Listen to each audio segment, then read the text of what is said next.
डोक्याला बंदुकीची गोळी लागलेल्या स्थितीत हा मृतदेह आढळून आला, त्यामुळे शहरात एकच खळबळ उडाली आहे।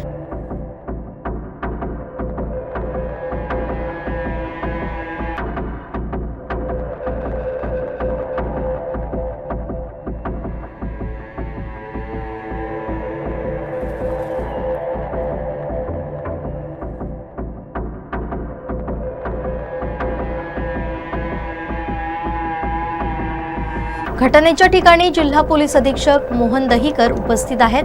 त्यांनी संपूर्ण घटनेचा आढावा घेतलाय। त्यांच्यासोबत डीवायएसपी आढाव देखील आहेत।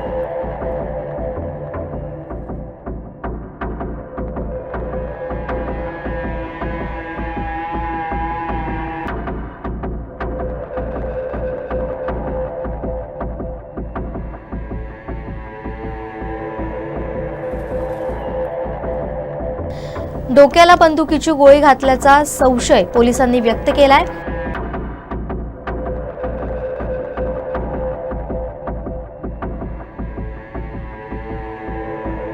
मृतदेह जवळपास 25 ते 30 फूट फरफटत नेण्यात आलाय। दळवी यांचं एक चप्पल झाडावर आढळल्याची माहिती पोलीस सूत्रांकडून देण्यात आली आहे।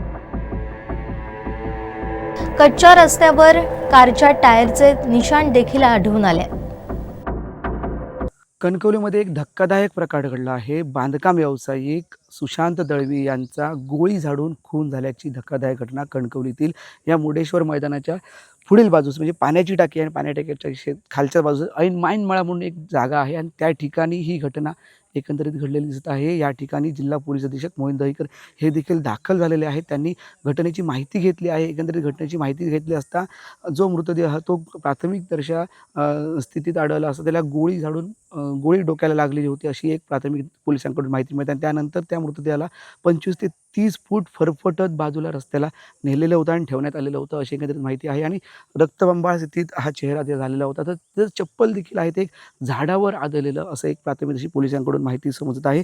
डॉग स्क्वॉड पथक तसेच फॉरेन्सिक लॅब देखील इथे आलेले आहे आणि संपूर्ण घटनेची माहिती आढावा घेत आहे। नेमकं हे कसं झालं, का झालं, नेमकं या प्रकरणामध्ये मागे कोण आहे, तो इथे कसा आला, कुठे जाणार होता, घरातून कधी बाहेर पडला, या सर्व प्रश्नांची उत्तरे आता पोलीस तपासात उघड होतील। पण नेमकी परिस्थिती पाहिली की एक धक्कादायक प्रकार आता कणकवलीमध्ये घडलेला आपल्याला दिसत आहे। कॅमेरामॅन साहिल बागवेसह उमेश बुचडे, कोकण लाईव्ह, कणकवली।